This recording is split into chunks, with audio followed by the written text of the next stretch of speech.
In the tapestry of life, where every thread holds a story, America in Black and White emerges as a haven for the voices echoing through the heart of our communities. In this podcast, we wade through the rivers of our collective experiences, celebrating the vibrant hues of change brought forth by the whispers of hope and the roars of action. It's more than just a conversation. It's a journey into the heart of our society, illuminated by the light of those daring to dream and do. Join us, and let your voice be the melody that guides us toward a dawn where every color finds its place in the masterpiece of our shared destiny. Together, let's paint a future brimming with the positives that dwell in our minds and the actions that shape our world. Good evening, ladies and gentlemen, and welcome to another episode of America in Black and White. Tonight, family, we welcome a man whose life work sits in the intersection of discipline, compassion, and transformation. In a world where our schools are struggling to balance structure with humanity, where our young people are searching for guidance, and where leadership is too often reactive instead of visionary, there stands a brother who has dedicated more than 3 decades to showing us what excellence looks like in action. Dr. Robert C. Cooper II is not just an educator. He is a cultural builder, a systems thinker, a leader forged in the fires of real classrooms, real communities, and real challenges.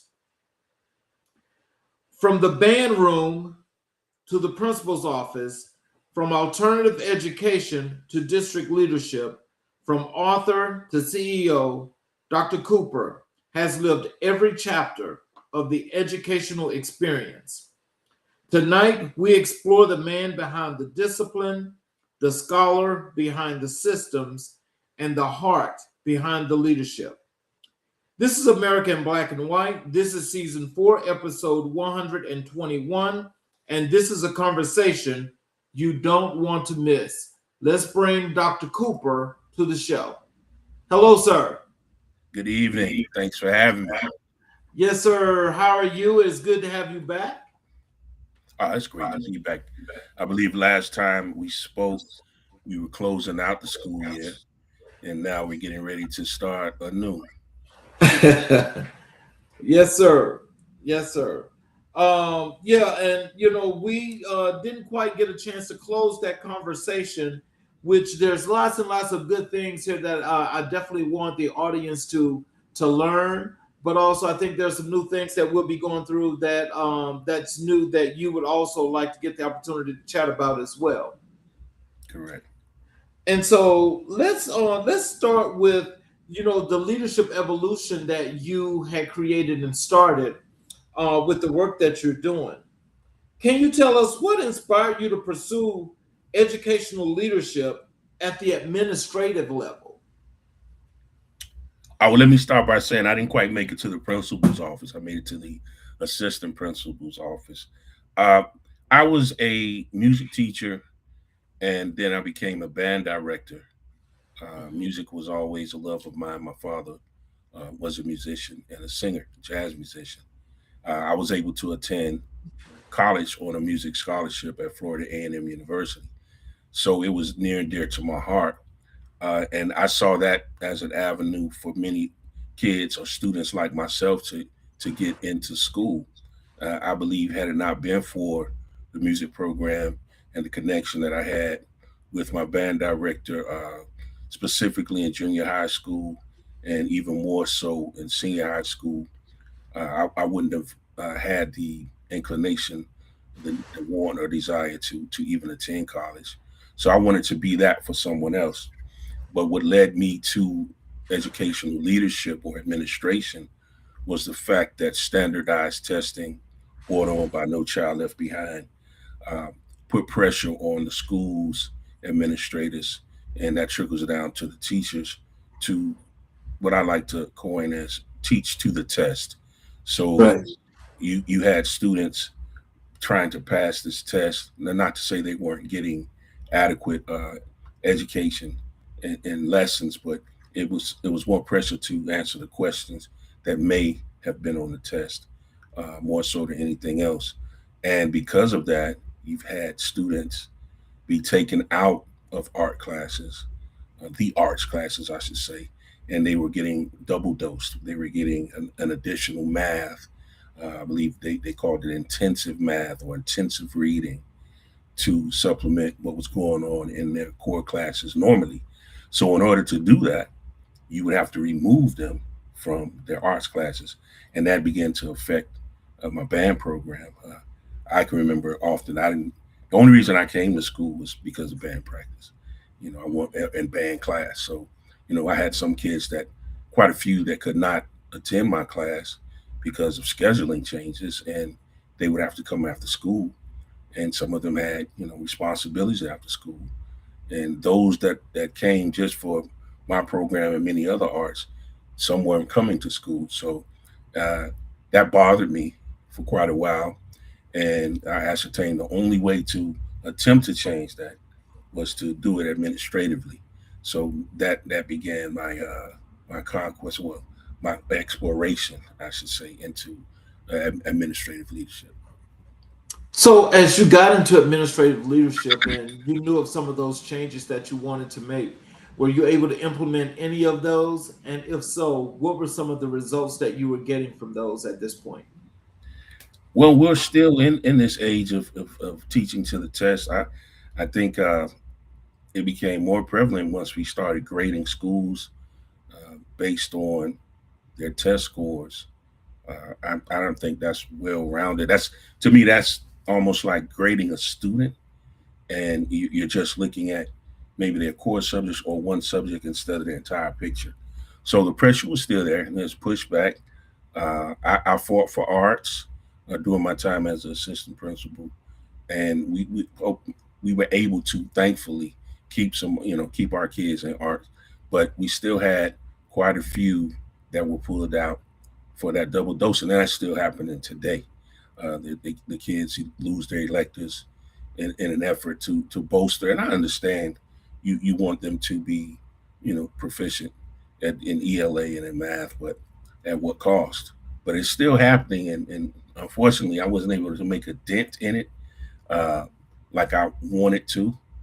But I am able to touch were able to touch some students and keep them on the track, even though they were missing out on some of their favorite electives. And I try to talk about that in my writing as well. Wow.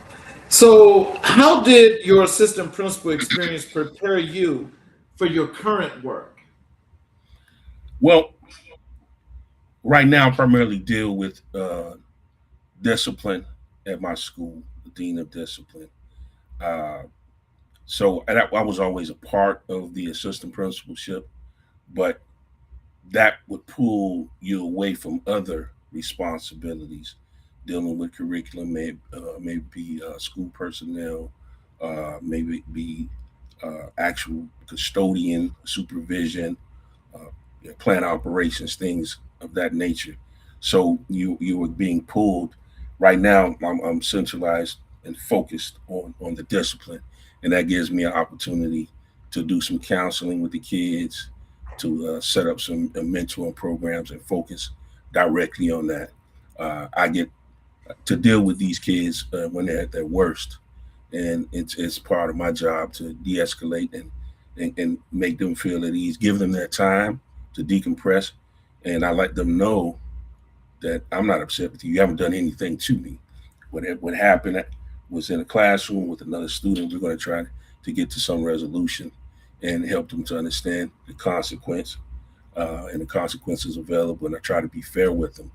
I think as assistant principal, it prepared me to deal with it, but it also didn't allow me to deal with it with full focus and intentionality. And I'm able to do that now. So both experiences helped me. The assistant principal experience helped me. And, I believe if I were to go back, which I'm not, I'm on a down. I'll be ready to hang it up in not too long. I would have a different lens of looking at it when you do it. If you have a million things going on and you have little Johnny that pushed little Jimmy down, depending on what you have going on, you approach that differently. I think I will look at it through a different lens now because I do that almost 100% of the time, and it's really something that makes me feel fortunate when I can get out in front of it. It makes me feel good, and I can, stop these things from happening, be proactive, prevent them from happening, fulfilling before it gets to that. And I have the opportunity to do that now, which I didn't have then. And the kids try because sometimes they have a little bit of apprehension when it comes to speaking with the assistant principal or principal, uh, and they will come tell me, "Hey, such and such is doing this. This is going to happen in lunchtime." So I have a little more street cred or hallway cred now, I would say. Okay. So, what are some of the things you do that establishes this great rapport that you have with your students? Well, and that's one of the things I talk about in my book. You have to listen, and I think sometimes as educators and adults, parents, you get to hear. And you remember Peanuts? What is it? Charlie Brown. Charlie Brown. Wah wah wah. That sometimes you turn that on, and you can't do that with the kids.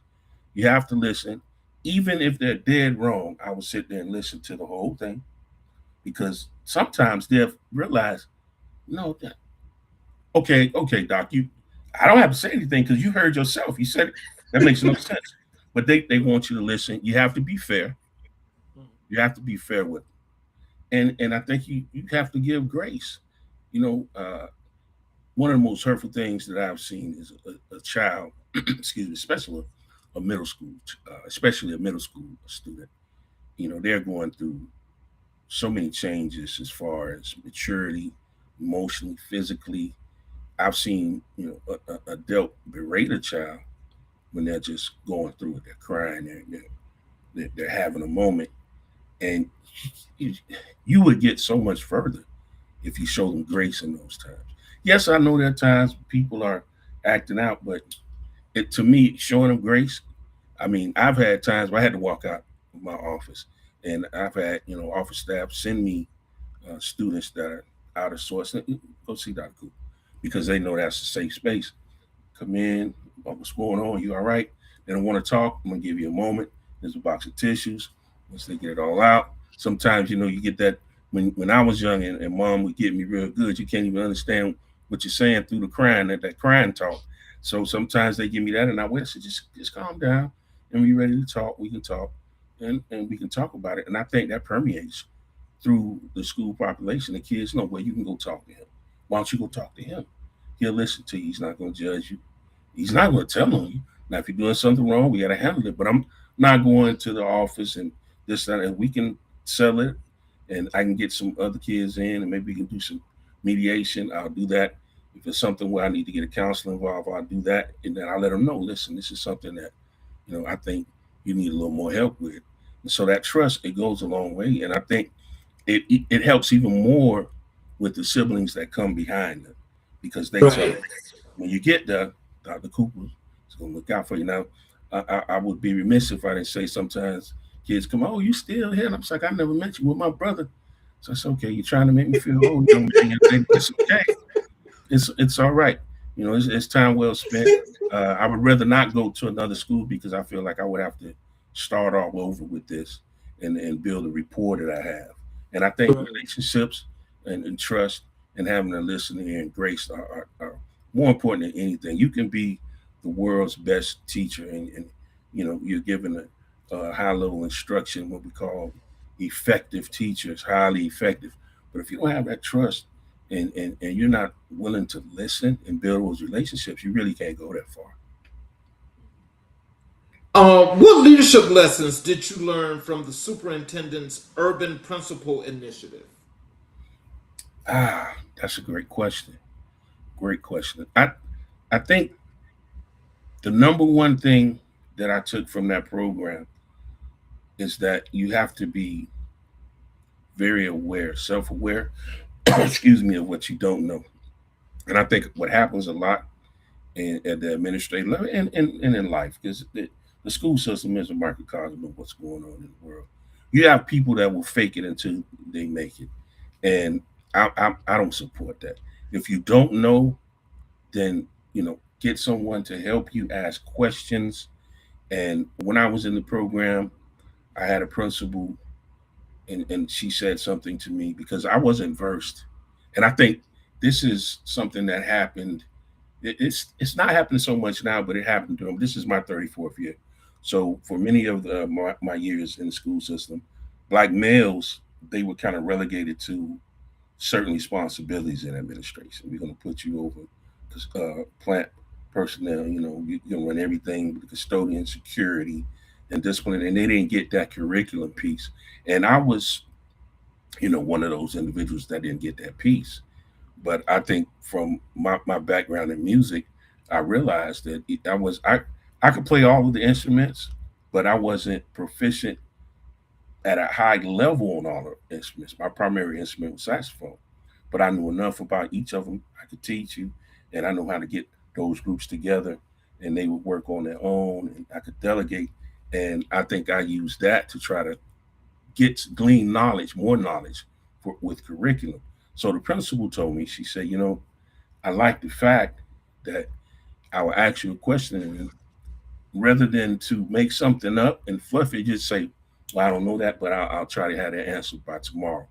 So I learned to not fake it till you can make it, and also ask questions and ask for help when needed, and surround yourself with people, for the most part, that are smarter than you, so you can learn from them. You know what I'm saying? And I never think of ignorant or being ignorant of something as a negative. I think if you're ignorant of something, that simply means you don't know. I think, but being dumb, which I hate to use, is knowing you don't know it and you're not trying to figure it out or find out. And I think that program taught me that more so than anything. And because of that, I was able to be the assistant principal for a while, because the principal she saw that in me too, and she said, "Hey, I'm going to teach you, and I understand. You didn't get this piece, but the way you work with the kids, we'll be able to get to that, because that's the first hurdle. Once you got the kids that trust you and they want to work with you instead of Yep. they want to work with you, then the other stuff will come easy." So I learned that from the program more so than anything. I've got a comment here, and this is alluding to our last question. I'm going to put it on the screen for you, and if you can have any responses, I appreciate it. She says, listening is the art. The art of this has been lost among educators, parents, and people. This is a skill we all need to develop. Oh, that I agree with that 100%. And I'm not against technology. I believe it is very helpful. I come from us bubbling in grades. Remember, you had to bubble in your answer when we were in school. Yes. That's Yeah, how with we, the number two pencil. with the number two pencil. That's how we had to do it as teachers. When I got in the system, we would bubble in the grades, and then you have to submit them, and they put them through the machine, and then they would print out the report cards. And we moved to electronic grade books, and everything's on a computer now. And some people had a hard time adjusting to that. I didn't, but I understand that's the way of the world. But I think going back, linking that to attention, with everything that's going on as far as the iPads, the phones, social media, and all the attention grabbing things, it's hard for people to listen. If you go out to dinner, just observe and look around and see how many times you see couples that are out to dinner and they're not even talking to each other. Each of them on the phone. On the phone. And so the listening is not really there. And I think another thing with social media, and I'm guilty, I will watch some social media. I will attest that. But you have an opportunity, if it's something in cable television, to digital streaming, whatever, you can just swipe and you move on. You don't have to listen. You don't have to spend that time. It's just a microwave type of society that we're in. So I agree 100%. Listening has gotten lost. And what I try to express in my writing also is sometimes you're going to get a bunch of nonsense, but it's the fact that you're giving that person, that student, that time to get it all out. That's going to go a long way, because it may not have benefited you, but it benefited them, and it's going to benefit your relationship because you gave them grace and you listened. And we don't do that. And I often say too, especially when things become adversarial. You're having a bad moment with a teacher or a parent, and something is said that you don't agree with. I think human nature for most people is to stop and deal with that. And now you're thinking, what is my response going to be? How I'm going to handle that? Now I'll stop listening to everything you said after that. The listening mechanism is off, and those are some things we have to work on. And it's hard being human. So I like to write down. I'm old school because I know I have a short fuse at times with foolishness. So when I'm in those situations, I have a little notepad or legal pad, and I'm writing things down to make sure I remember what was said and what points need to be corrected, or we can come to some type of agreement, compromise, instead of just locking on to that one thing. I want to be able to continue listening, but I don't want to lose that piece, so we can come back to it. I try to write it down, but that's 100% correct. Listening is a lost art, and it's something that we need to work on. And if you do it in the school system and with your students and relationships, period, it helps a lot. Now, Dr. Cooper, you brought up something that I have to ask, because it's been $1 million question for me for like these last 10 years. I know that times have changed when you and I were in school. And so now when you see these kids sitting up here with these iPads and computers in elementary school, middle school, and high school, and this is their way of actually doing the schoolwork, but no interactions. Do you see a disconnect there, or how does that work when it comes to the students actually really getting the human experience? I think we've kind of aided in that in the school system. You have lessons and sometimes quizzes, and they say take out your phone or take out your iPad or your laptop or your notepad, ebook or whatever, and let's do this. They have cahoots is something that comes to mind. There's many of them, and the kids can engage that way. But I think it's deeper than that, because I have grandchildren. I have three, seven. I think I have 7, 2, and 4. So those are the ages. Those babies have been on the digital platforms. I mean, almost since they came out of the womb, and I understand it, because as a parent, you need that time that you can just focus, and that's your babysitter. That's your Right. babysitter. So I can't really fault the kids, because that's something that they've always had. I can go without my phone, and I can go without answering my phone, because I grew up with the with the analog phone. And remember my grandma had the one we used to stick finger in and turn. Oh, And okay. if you weren't home, then you weren't home. If you Right. were on the phone, I remember before that you could click over, and they had call waiting. It just was busy. You couldn't talk to that person. And if you were real bad, you just took your phone off the hook and nobody can talk to you. So I don't Right. feel that I have to answer my phone, but I was raised in a different during a different time period. So these kids, it's man, to take that away from them, it's really a problem, because they had it for so long. I watch kids, and even my own grandchildren went out in different places, and that battery dies, or that child gets that device taken away. That's a problem, because it's become a habit for me. And then we buttress that by having all these platforms in the school system, and it's a business. I understand that. You're buying into these subscriptions, and you have to use them, and you're saying, well, the kids have these devices, let's implement it. So we're aiding in that faction of it, and it's a shame, because a lot of the communication is through social media. I deal with a lot of cyberbullying, things that are said, because in a group and with some anonymity, you feel encouraged. You could say anything because you're not held responsible immediately, and sometimes never. And kids will do that. Oh, doc, they said that in the GC. It took me a minute. That's what is the G? Oh, group chat. Okay, so and you have to deal with that. But that's the world that we live in. We had I won't say experiment, but because it's locked in now, we in my school district we've stopped them from using phones during the school day and during lunch. And, and it was all intention for them to talk more and engage more. And I knew you had your gamers. You take the device. You have some kids don't want to talk to anybody. That's just not them. They want to play on their games. And you had a group that played together.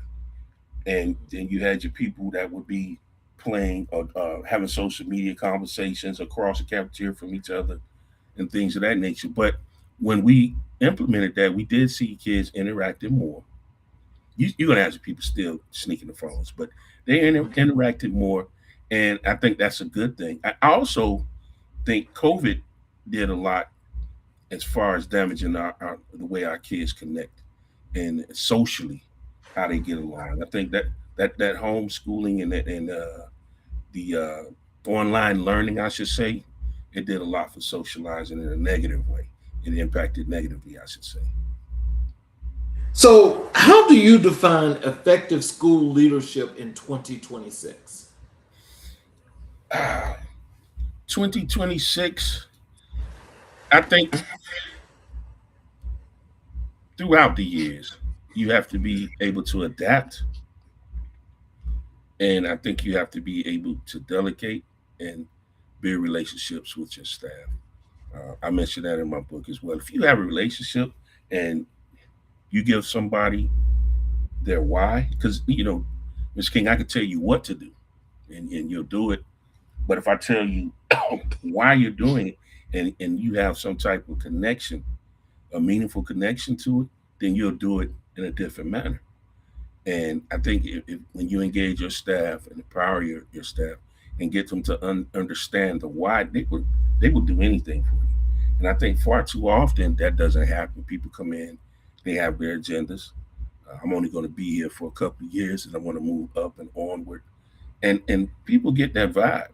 Teachers, oddly enough, students, they get that before anybody else. They will recognize that you don't care about them, and they don't care about. They see straight through the facade more so than I believe staff does. But if you can do that, it will go a long way.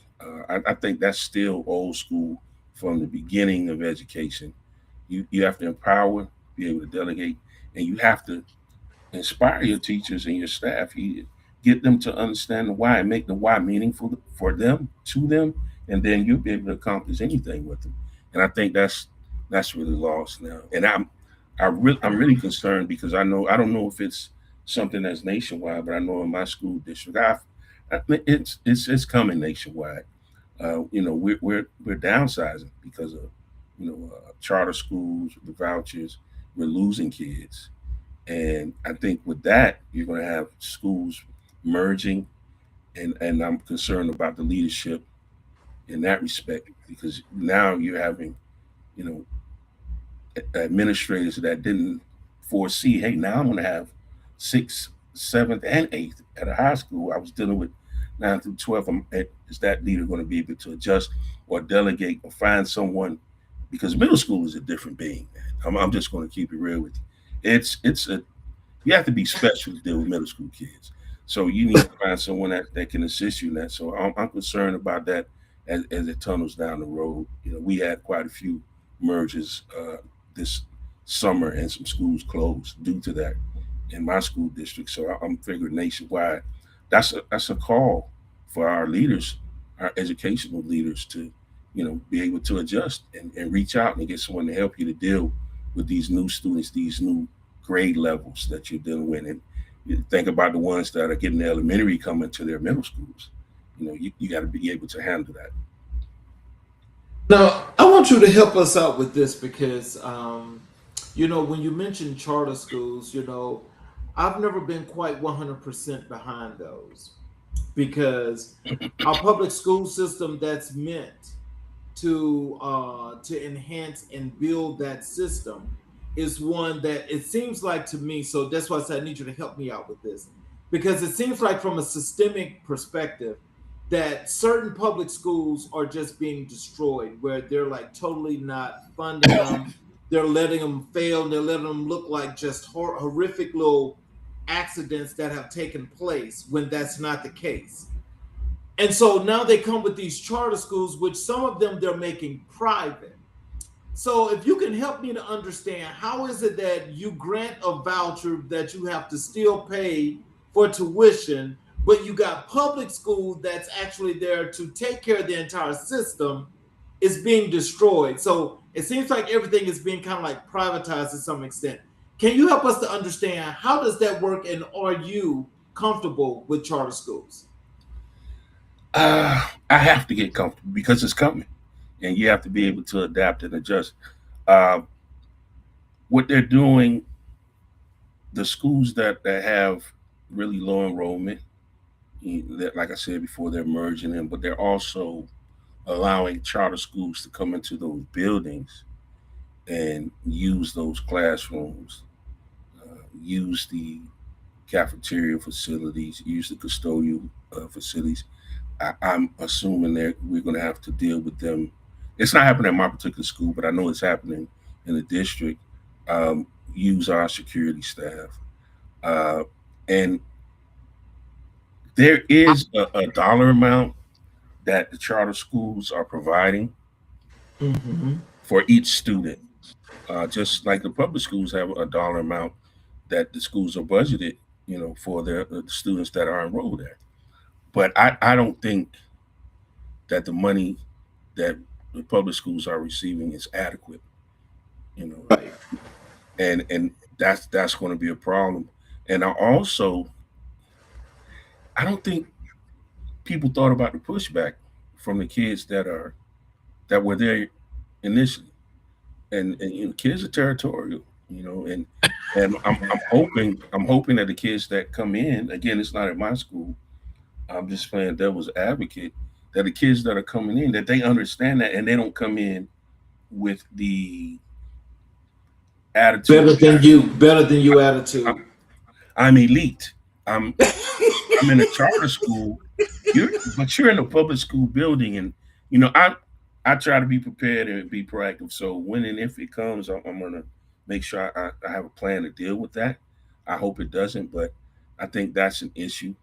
Um, what I'm hearing from our school board members and others in education, that the numbers are down because of things going on with immigration, things people are not having children, and then the charter schools and the private schools. But I will say this: a lot of those charter schools, if not all of them, private schools, as soon as there are some behavior issues, they're going to send those kids back. And I get that a lot. And that's not to say our kids are bad or anything. I would never label them like that. But public schools are equipped to provide the services needed for our more challenging kids, more so than those charters and those private schools. That's why the charter schools, and I'll admit I had tried to foray into that before as an administrator, because I didn't think I was getting opportunities fast enough. So in the past, years ago, I've interviewed for those jobs, and I realized uh, the pay for the teachers is not the same. And while the administrators is competitive with public schools, you're not guaranteed that position. So tied into your position is recruiting. You need to bring students into those doors and put behinds in those seats. So that's a competitive thing. And I think that's the way we're headed with public school now. Where I am, we're competing with two other counties, two other districts. There's a lot of poaching going on, and I've never seen that. And this would be my 34th year in the school system. I've seen it as far as sports, and that's the way of the world we want to play. But poaching students, I've Yep. seen that. So right now, you're gonna have to step your game up, and you're gonna have to offer these kids something that others are not offering to get more numbers. But more importantly than the numbers, I just hope we're able to give them some really good education. You know. My last follow up to this, because you said the one thing that I wasn't going to say until you just said it. And the reason why they're poaching students is because now these kids in high school are allowed to get NIL deals. Uh, And so, with that being said, and your state is one of the biggest. oh yeah, oh Your yeah, state is one of the biggest. yeah. And so, pretty much all of these southern schools in the southeast region are all a part of that, where they're trying to whitewash education to clear it, to say now everything's about sports and competition. And now the kids are actually moving around like they are in college. So it's like they're their own free agents. and, I have never in my life seen the geographical transfers that I've seen this year. We've had kids come from California and Las Vegas to come play in my neighborhood. I'm not gonna mention yep. my neighborhood, but it just amazes me. And you're right, it's NIL money. We have teams that are loaded, and it's crazy because prior to this NIL, we not too long ago you had to go to school in your district, in your boundaries. That was open, so it was the wild west then. You had kids lived in another county coming over to play. I mean, your bus ride alone just could take you an hour and a half to get to school. But Exactly. now, but now I was truly amazed to see kids transfer from these powerhouse schools in Vegas and California and come play in my school district. I was truly amazed, and I just as an educator and as a person that's in the arts, I just have to say, yeah, we have money to pay these athletes to do this, and they're going to be here for a short amount of time. And I'm an avid sports fan. I love football. I often think about what would happen if I continued to play because I was much smaller than this, and that's what sent me to the band room. What would have happened? And so I love sports. I love watching football. I never stop. But we're paying all this attention and money to these guys that's going to entertain us for a few minutes or hour or two on Fridays, and then they're going to be gone. And we can invest that in our arts and in our schools as far as structure. We have a lot of things that could be better, and that's I think in every school district. Uh, as far as fortifying it, with all these violent school shootings and people coming on campus, uh, getting some better arts for our kids. 'Cause we're losing that, and we just we dump everything on the sports, and it's amazing that we do that. And my state is one sided. We do football, but we don't do anything else. We're not big on basketball like that, but football, oh my God, it's amazing. And I look at I keep up on social media and I see all these announcements and announcing a new coach, announce such and such transfer. I say, if you didn't know any better, you'd think it was college. But the one thing I can say about that, these kids are in high school, and there's money involved, and parents are going to gear them towards that, and maybe the students are themselves.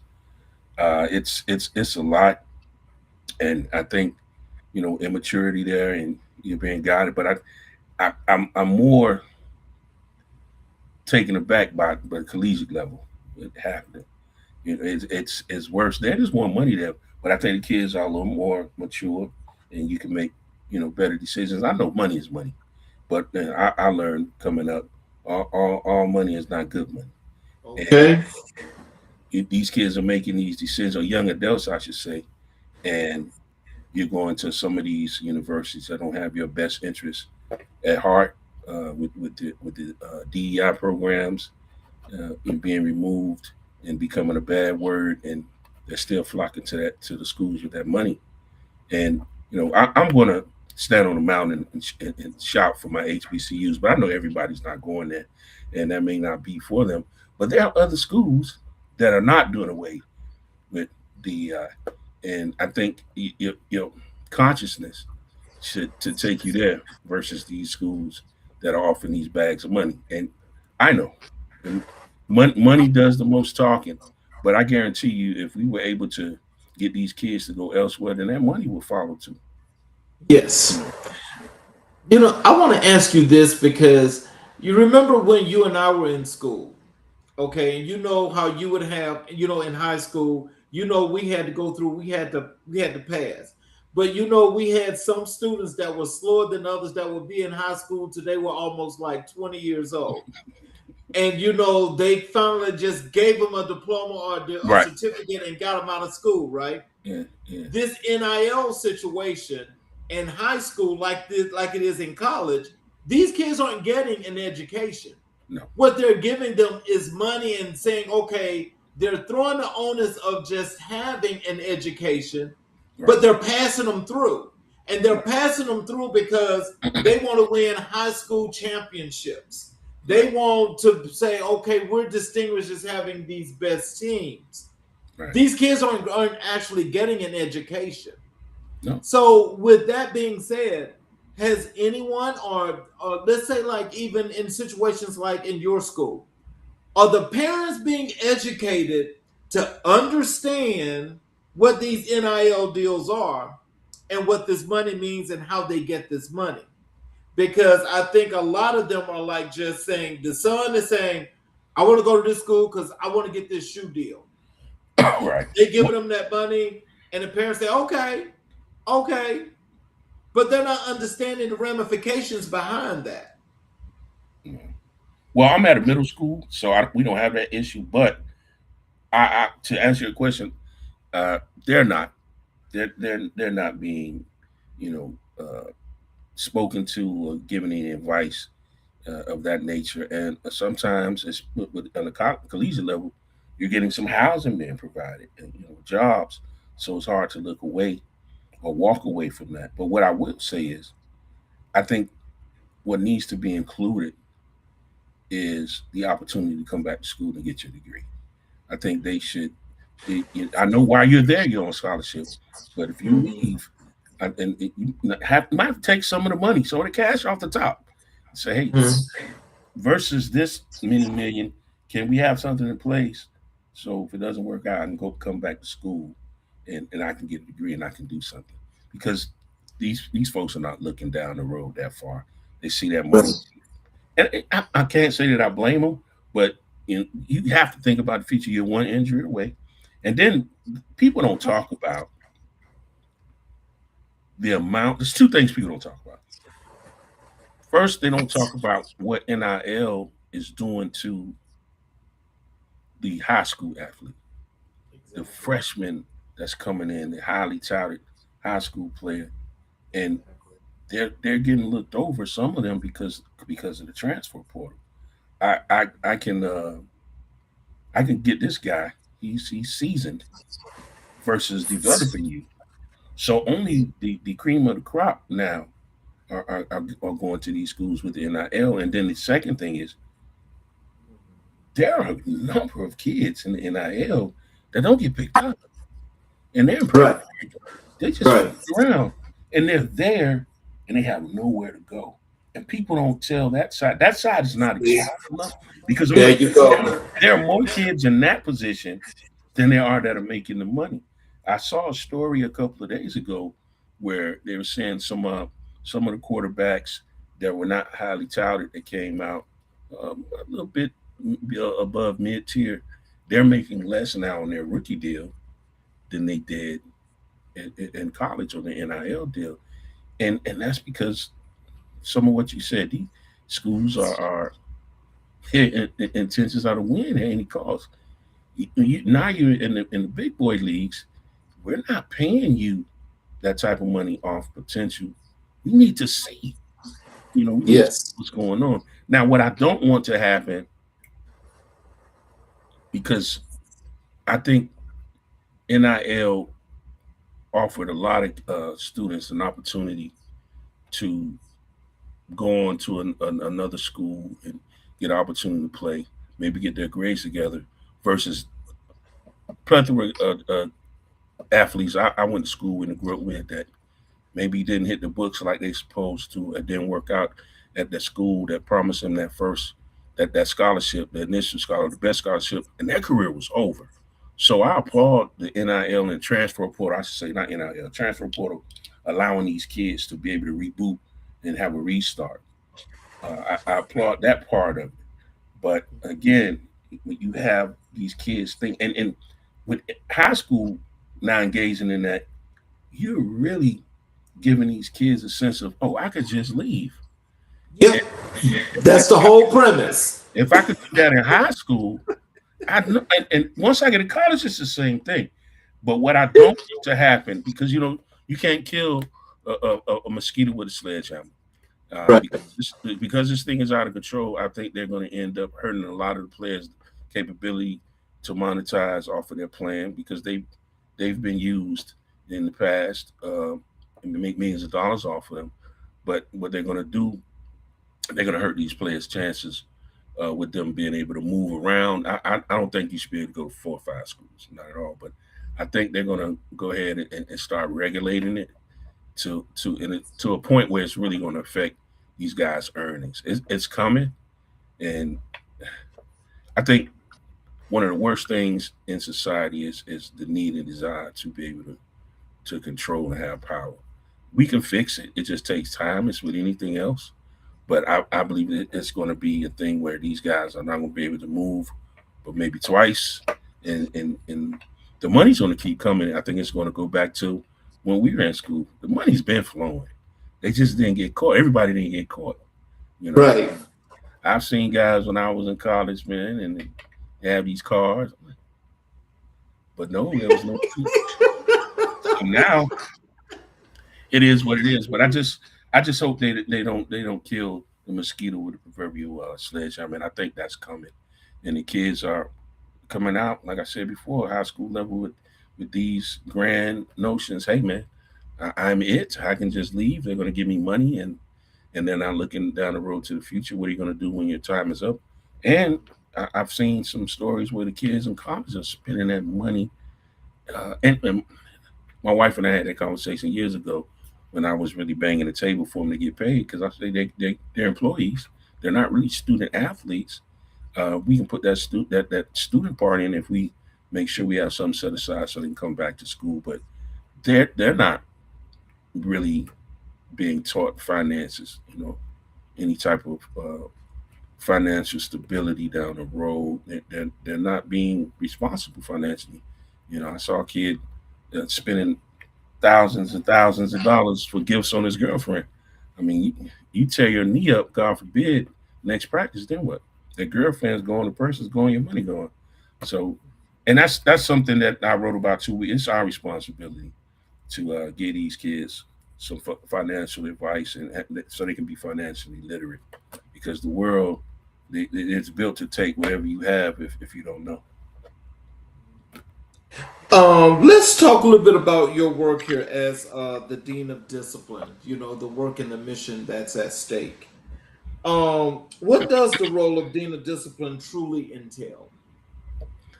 Well, I get all the problems, but what I like to say is that I do more than that. I'm proactive in preventing things from happening. I do a lot of counseling. I do some mentoring, and that all goes back to building relationships and trust with the children. If I'm just the guy that you see when you're in trouble, then I'm not able to do all the things that I do. I also, provide some assistance with uniforms if need be, because they come to me if they're out of uniform, and all of the time that's not something that needs to be dealt with in a harsh way. All it takes is a little listening and a conversation, and you can find out what's going on. You're going to have some kids that don't want to wear uniform.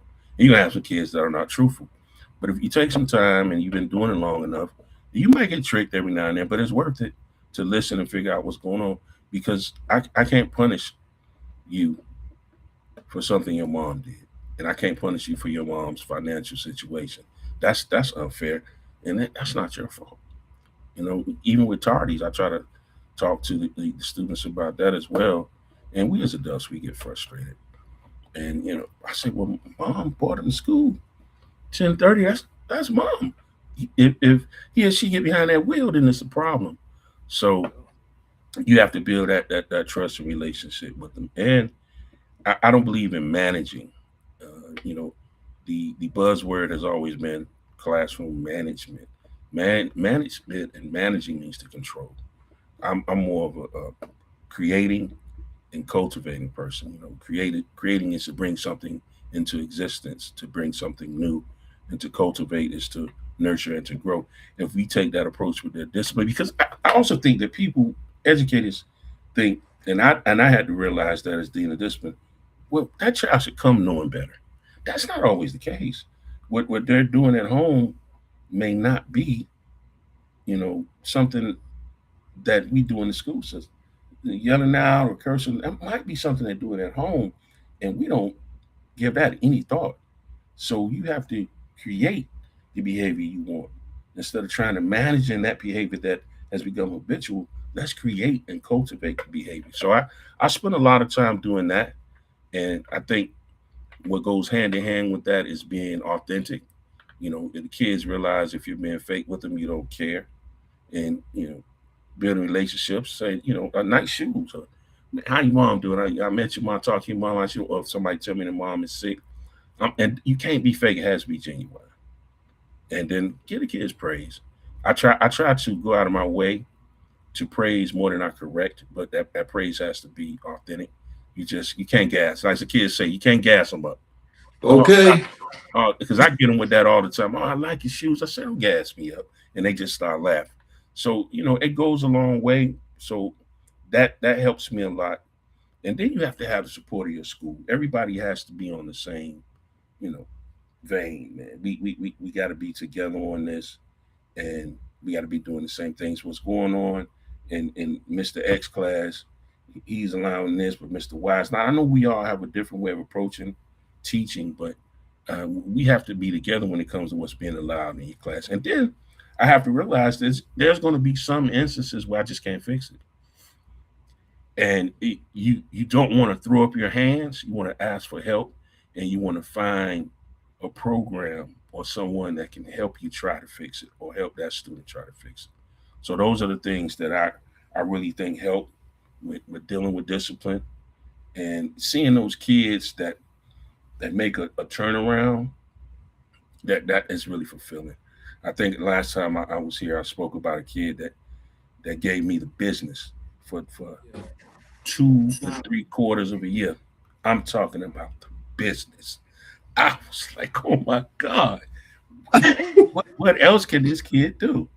And it had gotten to the point where I would call that parent, and she, soon I have a mantra, this is Dr. Cooper, Dean of Discipline, and XYZ. Like, oh, what did he do now? That's from his first year, maybe the first semester on. From the first semester, it was cordial. From that point on, it was always, oh, what did he do now? So when he made that turn, when that light bulb finally came on, and I called, and she went to, oh my God, Doc. I say, no. It's not, oh my God, I want to tell you that such and such is doing so much better. I'm so proud of him, and I'm proud of you. And she started crying. So those things, and I talked to him, because there was a while where I didn't want to talk to him at all, because he was just acting out, and I'm like, this is 8th grade. This boy has been consistently like this for 3 years, and he finally turned the corner, and we smiled, and I made it my point to talk to him and compliment him, but I think that made his mom day. I kind of felt a sigh of relief coming from her, and you have to reach out and do those things, because it not only makes the parent feel good. I like to have those calls that are for positive things, but it also gives me a fulfilled moment, and it's worth it. It keeps me going. That's my gas. That gasses me up. So how do you balance accountability with compassion? That's tough. But again, if you had a relationship with them and they know that you're fair, you're going to be able to do that, because I'm known for talking to you. I'll let you talk. and we go through it, and we crying, and I'm giving you tissue, and I understand, feel better. And if you're wrong, I'm still gonna say, now I'm gonna have to do something. I gotta call home. You might have to spend some days home. You might have to spend some days with me. You might have to go do work detail. And it's a way of saying it, and your approach, all that finger in the face and huffing and puffing. And I'm a pretty big dude, so I try to keep my distance. I try to, sit and be accommodating with them, non-threatening, but I'm fair with them. And I'm gonna let you get it all out, and we're gonna discuss it. And what I like to do for the kids that are willing to do it, because some won't, I have them right when they come in, because a lot of time when they come in, they're huffing and puffing. Okay, such and such did this to me, and I'm say, hey, come on. I have a slip, an interest and exit slip, where it asks a host of questions. What transpired? What do you think you can do different? Who do you think is at fault? Is there anyone you need to apologize to if you were at fault? And we talk about it. And once they've written in their responses, and sometimes it's still heated. I'm not apologizing, but it will say, but you smacked Sonya, but you don't think you need to apologize. And we talk about it, and they said, well, if Sonya slapped you, then wouldn't you want to apologize? So we get to that point. So accountability is something you have to work at with the kids. But if you're fair with them and you listen, and I have them write and speak to me, it gives them an opportunity to be heard, and they're more likely to be able to take that consequence. You're going to have some, again, outliers that don't want it, but it's coming. And the fact that I'm pretty much consistent, the kids know, oh, okay, you're going to him and you did XYZ, expect something. You're not going to get away scot-free, but I'm going to listen. And I'm going to tell you one thing. I get a lot of, how should I say, collateral or credit when I've had kids wrongly accused. And I don't just automatically go by what somebody told me. A teacher or a security monitor, I will go investigate further to find out. And once I find out, or a mistake has been made, such and such told me to come here and I didn't do, instead of saying, sit down, they said, and I found out it was a mistake made, those kids are like, oh my God, thank you. You saved me. You got a friend for life. So the next time, and I say, now you owe me, but you don't owe me anything as far as doing me a favor. But if you do get in trouble, I want you to respect the consequences that I'm going to give you, because I made sure I investigated this situation so you didn't get in trouble. Because I don't have a problem saying, hey, call your mom. Have your mom come out here and discuss it, and you'll probably get this reversed, or go talk to such and such. Because I talked to this person, they said that this didn't happen. Go confirm it, and you'll be fine. And that goes a long way with kids, and that goes a long way with adults. Anyway, kids are just very immature, inexperienced, tiny adults. So it goes a long way, and that helps me a lot in what I'm trying to do. And I reward them. I reward my kids. In middle school, for some reason, they act like they've never eaten in their entire lives. So if I buy some food, it goes along. And then I tell them I don't buy what I don't eat. And I don't eat, nothing against it, but I'm older, and that processed food, they say that changed it. But Burger King, McDonald's, I really don't go there. So, I get some Wingstop, I get some pizzas. That's still fast food. I know it's processed, but it's a little better to me. And they love Chick-fil-A, and I like the breakfast more so than anything for them. And they enjoy that. And I'm known for just bringing donuts. You've been out of trouble, because I'm more challenging kids. I track them every 9 weeks, and I reward them, unbeknownst to them. They don't know it. And I reward them for not getting in any issues, having any issues, I say, in the cafeteria, being suspended indoor or outdoor. And then I also reward the kids that will come tell me things so I can prevent, because our society and in the world, they kind of demonize what they want to call snitches. But, kids that come and say, Doc, such and such is going to happen at 2:30, and I'm on top of it, I can prevent it. I'm going to make sure I do something for you. And that goes a long way with them as well. So let's talk about Dr. Cooper, the author. Tell us about your new book.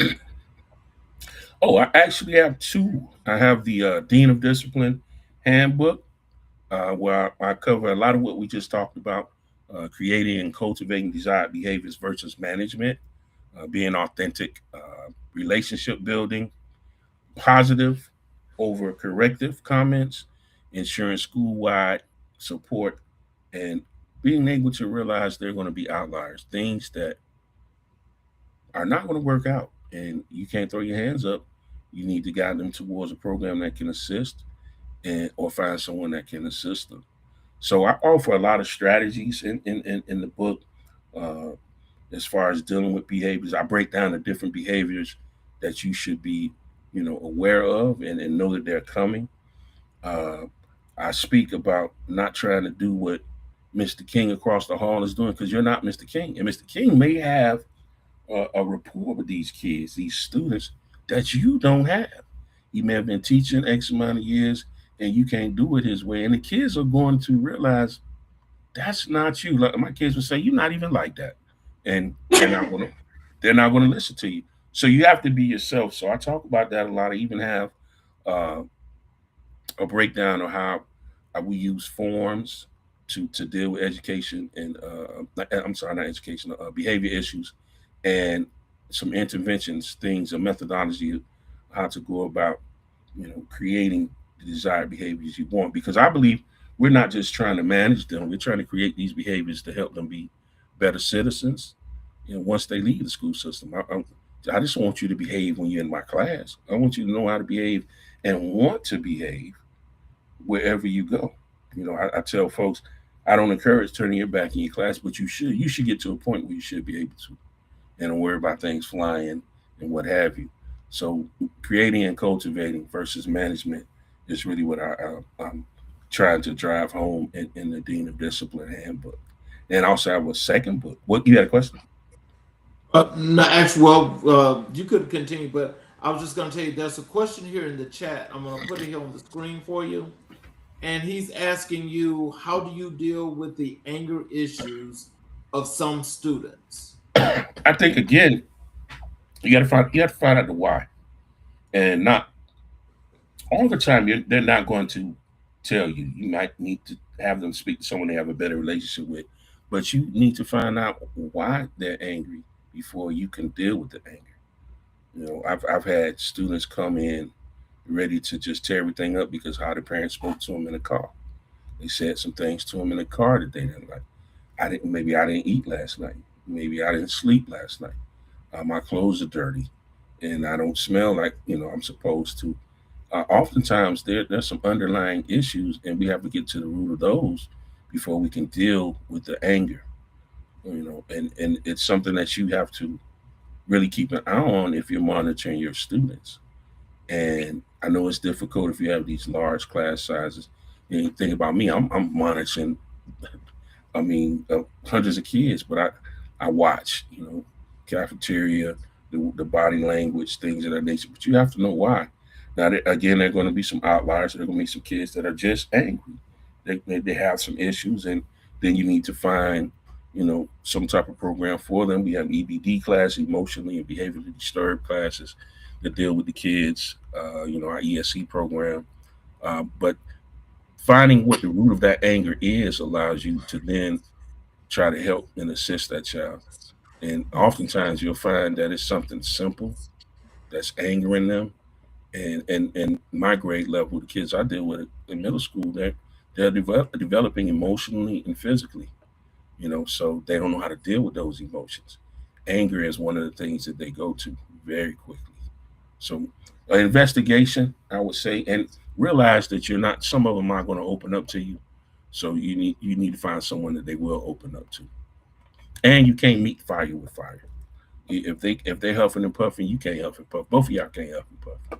You don't have to step back and sometimes let them vent, because I'm going to allow you to vent in my class. I don't allow in my office, I say, disrespect, but I'm going to allow you to vent. And sometimes some profane things come out, and I know it's in anger, and it's not towards me, it's the situation. But you do some investigations and you listen to them, and quite often you can figure out what the root of it is, and then you can deal with it from there. So, as you were getting ready to talk about your second book. My second book is totally different. My first book that we talked about, um, the last visit I had was the Black Man Manual, and that was something that had been sitting on my soul and heart for a while. And then the Dean of Discipline is what I'm currently doing, and it's a big part of my dissertation.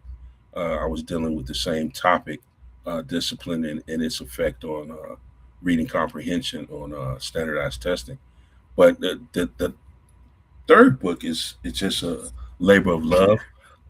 It's a book of poetry called Love Letters to My Sugar, and it's actually poems that I had started writing. I started writing, I think, in '06.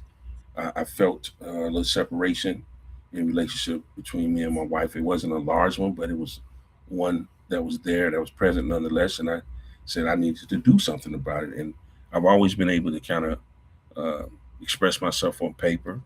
And I started writing poems. So I would email. She's an educator as well, so I would email her a poem almost every day. I didn't know she kept all of them, and she gave them to me in a binder, and she said, you should publish these. And so, Love Letters to My Sugar is Labor of Love. It's a book of all the poems I wrote her during that time, and it's just a reminder that marriage is something that you need to work at. You need to be present, and you need to be there for your mate, and you need to be able to evolve and adjust with your mate. It's just like, in some respects, being an educator or administrator, you got to adjust, you got to evolve, you got to be proactive. I didn't want to wait till it was becoming something that would separate us before I did something about it. And I asked her about it, how did it make her feel when she gave me the folder. And she was like, made me feel special. And I hadn't seen her blush in a while, so that made me feel very good. So this is something that I think folks would really like, and can help you in your relationship. Everybody isn't a poet, but it's just a reminder that it's something that's anything that you enjoy and you covet. It's work. You have to work for it, and it's worth working for. And I think marriage is something that is just that. I have another question for you here in the chat. Let me put it on the screen. And his question is, what do you do when a student guardian blames the school for low performance? Whoa, that happens. That happens a lot. That happens a lot.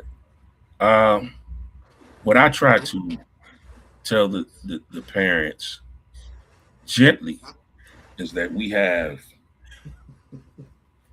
team meetings and opportunity. Team meetings are, well, we have a team of teachers, let's say sixth grade, all the sixth grade teachers meet 2 days a week in the morning. And all of the kids in that particular grade level, they go to all those teachers. If we have two or three math teachers, all those teachers are there. All the sixth graders go through that team. So we have an opportunity for the teachers to come in, team meetings, at least 2 days a week, and meet with all of the teachers. And you can get any insight that you want on what the students are doing, any problems that they're having. Also, we have a portal where the parents can go in and access all of the students' grades. You can see in real time what your students are doing, how they're doing. Also, we have progress reports. So we have all those things going on, but what you'll have is parents that don't access those things because they just don't, or they don't know about them. So I impress upon them that we have opportunities here for you to keep up in real time with what your kids are doing, and we have tutoring. We have, if you bring your child to school earlier, allow them to walk to school earlier.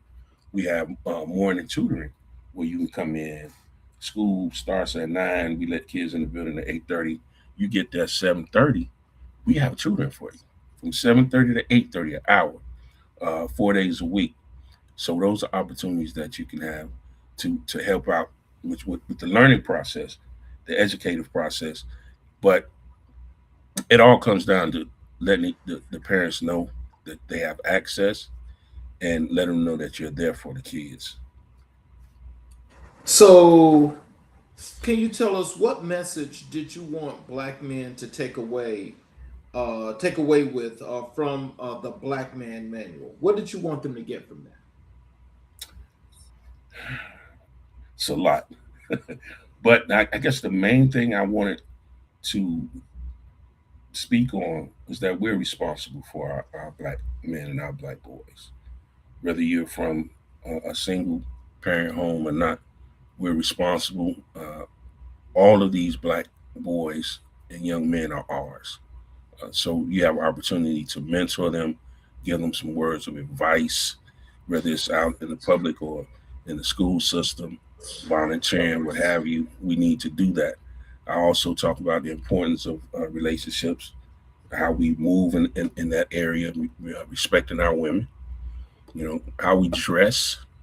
It amazes me the pushback that we are seeing about the bonnets and pajamas, and with our young men, it's a lot of the sagging pants. But what I write about in the book is if you were going to the hospital and your doctor had a bonnet on or sagging pants or what have you, would you want that doctor to work with you, to talk with you? Same thing with a lawyer, anything else. So you hold these people to this high uh, stature, but then your self esteem doesn't allow you to do the same for yourself. So we're responsible for each other. We need to hold each other accountable, and we need to hold ourselves to the highest esteem. And we need to be financially literate, and we all are not going to college, but we need to be able to get a certification, get a license in something. And if you want to be an entrepreneur, that's fine, but then we need to go about that, logically. We need to make sure we research these things and we get into them. If it's going to be real estate or anything else, we need to make sure that we delve into it as much as we delve into anything else. Because I think a lot of the times we spend more time, and primarily our black boys and young men, on things that are not going to be advantageous to us. And I know a lot of, my wife say, a lot of empty stats, the unimportant stuff I can tell you about, football stats, basketball stats. I was a musician at one point, but I know a lot of lyrics from a lot of songs. But you can put that energy towards things that are going to be advantageous to you. And I don't think we do that. I think the last time we spoke, I talked about our athletic events, especially Little League football in my state. It's called Optimist football. We have I'm talking about hundreds, if not thousands of parents that come out to support that. But we have probably 10% of that coming out to our PTA meetings, our open houses, and it needs to be flipped. So paying attention to those things is what I really wanted to harp on in the Black Man Manual. Let me put this question here on the screen for you. He's asking, do you believe there should be a great relationship between students and teachers to get the best out of the student? I absolutely believe that. Great may be a hard sell, but a good relationship, or a relationship at all. Because if they're just your students and they're coming in to get a lesson and get a grade, that's not a relationship. Like I said before, if you let those kids know the why and you believe in them, then they'll do things beyond their own expectations. I had band directors and football coaches that made me think I could do things that I didn't believe I could do, and I was able to accomplish some of them because of their belief in me. So relationship goes along with that's all I'm dealing with. I build my whole program on relationship with kids, and you have to have a good one with them, or just at least have one. Great would be wonderful, but if you just build a relationship, and then it's easy to do or to start by just paying attention to them. You pay attention to them and you're invested in them, then good things will come. And I find that when I was in the classroom, that those same kids, they will help you police your classroom. Yeah, don't do that. Don't do that in Mr. King class. He don't play that, because they're invested in you, because you've shown interest in them and build that relationship. So you can't teach them anything until they believe that you care about them. And I think that happens in the workforce. You have people that I'm just going to get my paycheck, but they do the bare minimum. I'm doing exactly what's supposed to be done and nothing more. But if you build that relationship with them, they'll go further. So, how did Love Letters to My Sugar come to life?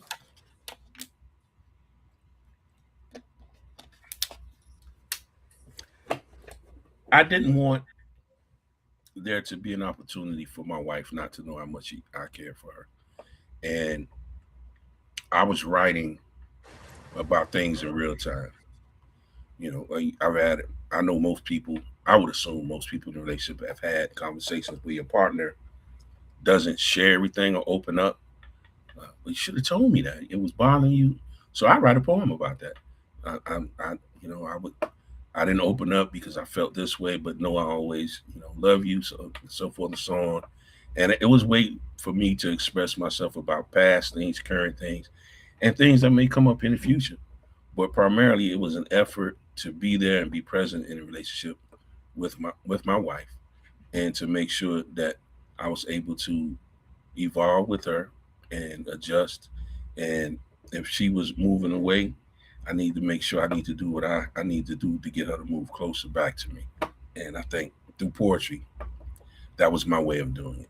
Now I was still working at it because it's not a perfect thing, and it wasn't meant to be perfect. But she knows how I feel about her. She knows that I'm in this for the long haul, and she is too. Let's talk a little bit about your community engagement in Black history. How do you define community leadership? Uh, Present. You have to be present. I don't like these community leaders that are here when they need a vote on and your support, and somebody that's present in the community even when there's nothing to gain, and that's hard to find. And I really don't like those that ride on the coattails of others. We're in primary season, and we have some politicians that are I support this person, and because I did well, you need to vote for this person because I think they're going to do well. But you showed me that you did well, and you were consistent for so many years. This person needs to be able to do that as well. So you need to be intentional in when you're in the community, and you need to be present. And I don't think we see that a lot. And sometimes the people that we're following, they're coming from, and not to say you can't be a leader from any profession, but we're following a lot of entertainers and what have you, and even some pastors. I think we need to follow these people not because they're entertainers or pastors, because they have our best interests at heart, and they are in our community doing well, not because they need us for something, because they know we need something. So I think that's how I kind of pick my community leaders and people that I follow, because I'm not a big fan of following people. To be honest, I believe in following the path. Now, if that person is on the path that I think is the path that I should be taking, then I'm following that path more so than following that person. My wife gets on me when I go to church because I don't like that Simon Says thing either. And turn to your neighbor. I say I don't like it's not that I don't like to follow directions, but I like the path more so than following the person. Well, I think when it comes down to that part of social media, I think it's kind of creepy, I guess, when you just think about it. But that's just one of them things that I don't know. It's kind of like it's the connectivity that they're trying to build, which is that same information that's collected is how they try to connect the dots for a larger scale. Um, what role should the schools play in strengthening Black communities? Well, I think and from my perspective, my experience, we've tried to engage the community more. And we tried things like parent night, and we feed them, and we got pizza, we got spaghetti, what have you. But I think we need to go out into the community. And the first place I would start, I hate to keep going back to it, is the football field, because football is rampant in South Florida. So if we get out these parks, and we can have some booths set up, and we can have some registration for tutoring and other services. But what happens is that's going to take somebody doing that without compensation. And when you have educators that are already making less than they should, the pushback is going to be, well, I'm not coming out there on a Saturday morning and Yep. and do that. But that's what we need. I think if we get out into the community and we bombard those parks, uh, and we get those parents in that good mood, in that environment. Well, hey, my daughter's cheering my son. They're more affable, and we can make some connections there. But it's hard to do. I mean, we have Saturday school, and it doesn't happen throughout the year, and the teachers are compensated.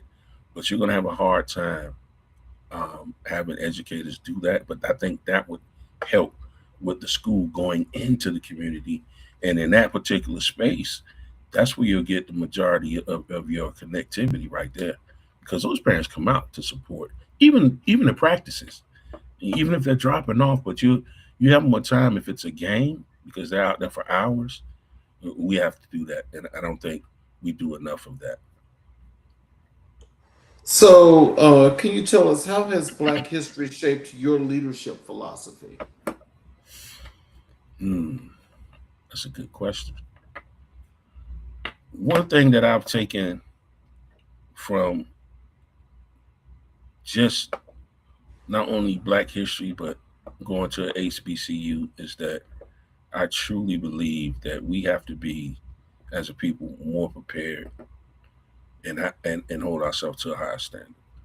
That comes from dressing, the way that you speak. I speak about that in the Black Men Manual. I don't I don't support. Oh, you're speaking white. I'm speaking properly. There's no black and white speaking. The way I speak at home with my friends is not the same way that I speak when I'm at work. But you can call it code switching, you can call it whatever you want, but it's the proper way to speak.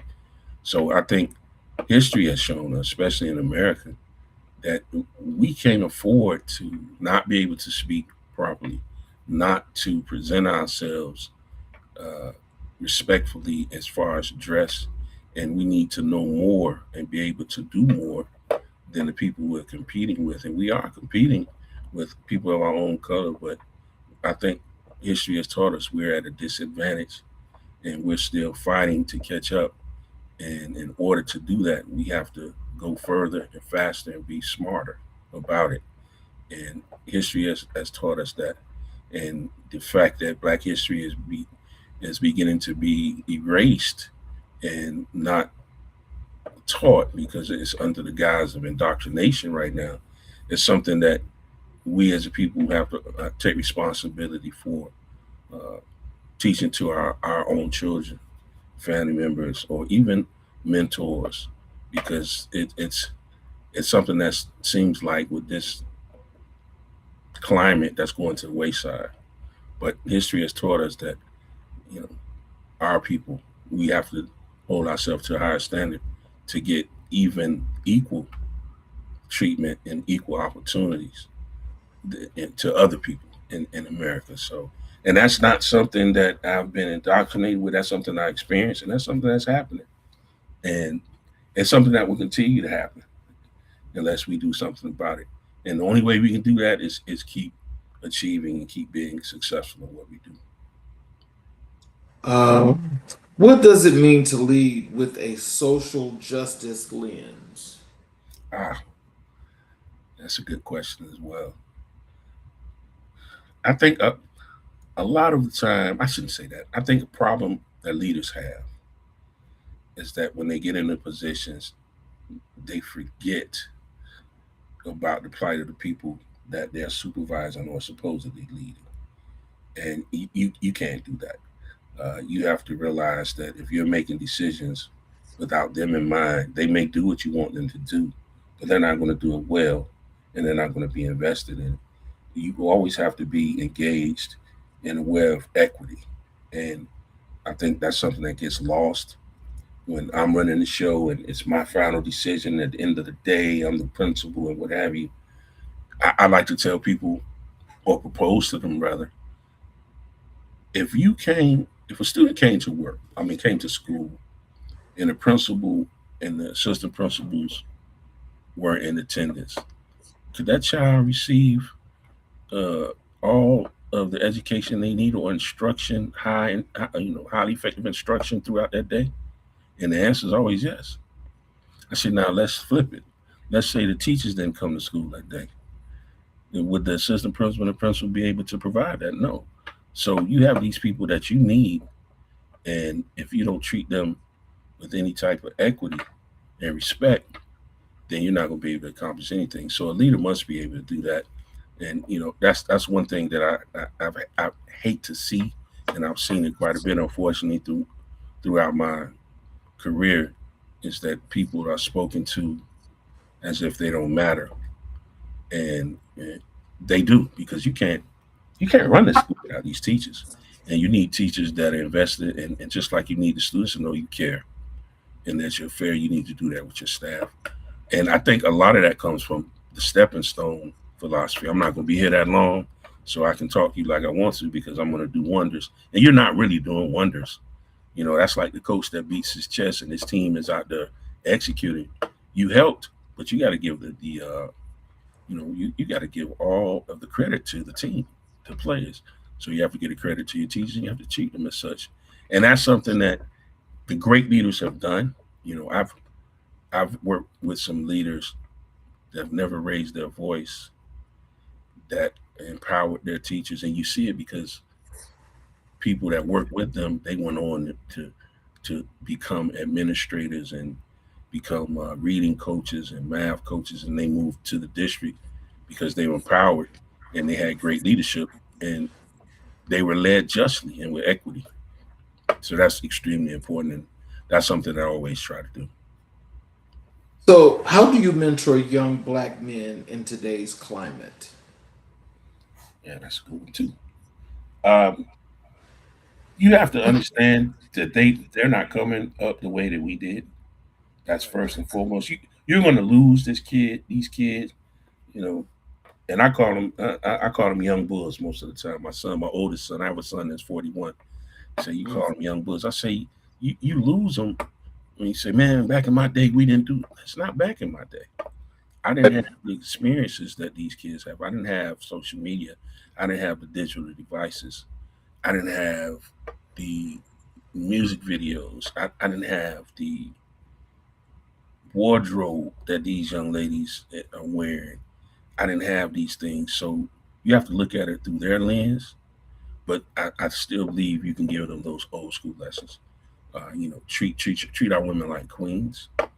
Uh, I don't believe that you should call a woman out her name, but I believe some of our young sisters allow that, and that's because it's been something that we've been doing for a while. It's okay, but and we can stop that if we stop calling them that. I tell them all the time, the giraffe always didn't have the long neck. The giraffe, adapted to reach the foliage high in the trees. So calling these women out of their names, that wasn't always the case when I came up. But I'm sure when you came up, you would have a bloody lip if you said some of these things that I hear some of these young men saying to the young ladies. And you have to approach that uh, the the materialism, and that's something that social media promotes a lot. Uh, Money. I got to add money. These young ladies are talking about the money they need to spend, or that you need to spend to go on a date with them, and the type of restaurants. Uh, that's something that they're dealing with. I didn't have to deal with. Our young ladies, for the most part, you had gold diggers out there. That's been something that's been present since the beginning of time. But most of these young ladies wanted time, and they wanted you to show that you really cared for them. So these young men and boys, they're having a different obstacles than we had, but we still can teach them, because like the giraffe adapted, these young ladies will adapt if you have these certain values that you hold hard to, and you're going to get the woman that you want and compete with if you hold hard to them. But they're not going to adapt if we don't adapt. If you keep throwing the money and doing this and talking to them, then they're going to accept that, and that's where we're going to be. So that's one of the things that you have to be able to discuss with them, and meet them where they are. Finances, we still don't speak to them. I mean, my parents taught me about, allowance and how you're supposed to save money, but I was never good at that. And as an adult, I had to wrap my arms around that. I was, I think what was driven home more so was, you know, being clean, make sure you're upstanding, you don't lie, you don't steal, things are disrespectful. But I think we really need to impress upon them financial literacy, very much so. Final question for you. What does the future of Black education look like to you? Twofold. I think in the public school, unless there's a change in the climate and in the politics, it's something that is going to be hampered by not teaching the full complement of what America has been, both its good and its bad. Because if you learn something, you're supposed to learn all aspects of it. I think that if that continues, then the onus will be upon us to educate our children and teach them the things that are not being taught. Um, Privately, I don't think that's an issue. I think the issue becomes when politics bleeds its way into these private institutions. And I think we'll fight the good fight with that. But with public schools, I think if we don't make these changes politically, we're headed to where all of the history that involves us is going to be minimalized, or it's going to be just straight untruths. And I believe that is a motivating factor for me. It's been a motivating factor for my parents to know our history and to want to do better and to be proud and to motivate us to go further and achieve more, to go to these HBCUs or PWI and stand tall and compete with these people. Because whether you believe it or not, it's never been a level playing field, and we've never fully recovered from the things that occurred hundreds of years ago, whether it be slavery, Jim Crow, and redistricting, things of that nature. And some of these things are reoccurring now. So we have to keep our eyes open. I know people don't like to use that phrase woke, but I always say, what's the antithesis of being woke? Woke, that's being sleep. And if you sleep, you can't pay attention to anything. So we need to pay attention and make sure that we're keeping our eyes open to what's going on and try to help these kids that's coming up understand that they have to take on this fight. I'm getting a little gray in the hairs to be protesting or what have you. And somebody they need to take that torch and move forward. Yes, sir. Hey, in closing, what is the words of wisdom and encouragement do you have for our audience? How they can connect with you via social media, your website, how they get your book, all of those good things. Okay. My books are available on Amazon. If you type in Robert Cooper II, my books will come up: The Black Man Manual, The Dean of Discipline Handbook, and Love Letters to My Sugar. I also have an educational consulting business called Posit DJC. You can pull that up on Instagram. Again, that's Posit DJC. Words of wisdom: be authentic, be present wherever you are, be totally there, focused, and be intentional. And everyone deserves grace. Everyone deserves grace. And that's not to say get run over. I don't want people to say that know me, that's known me for years. He's not a pushover, but everyone deserves grace. Give them opportunity to correct any incorrect things that have occurred. I want to thank you for being here and doing this part two to this great show, because there was still a lot that you gave us, a lot of information. That's a great learned experience, as to how we should take education. But more so than that, congratulations on your new releases of your books. Because I know last time we had briefly you had ran through those, but I'm glad that you were able to talk about those this time, because they really, as they talk about that one key thing, which is love. That's what a lot of people are lacking. Compassion is another thing.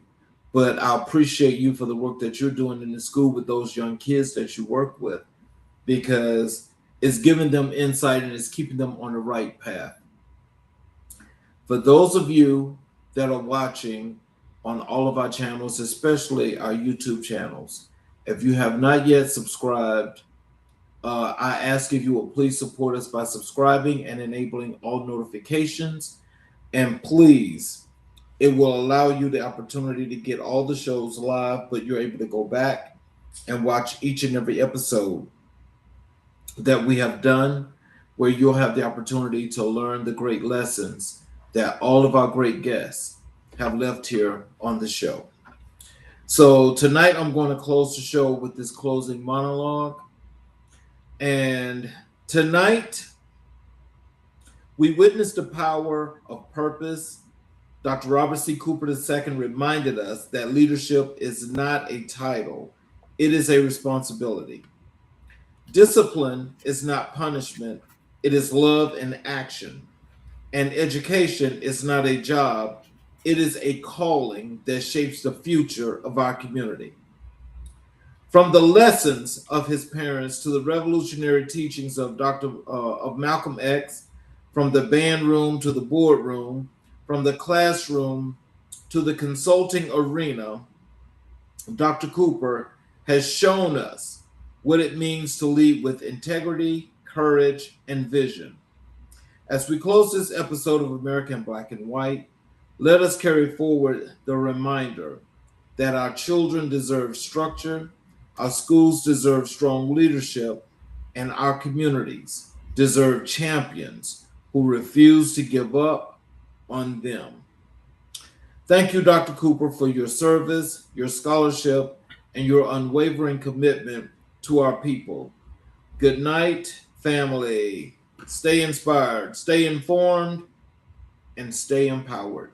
We'll see you guys tomorrow night for another great show on American Black and White. I'm your host, Charles King, and good night.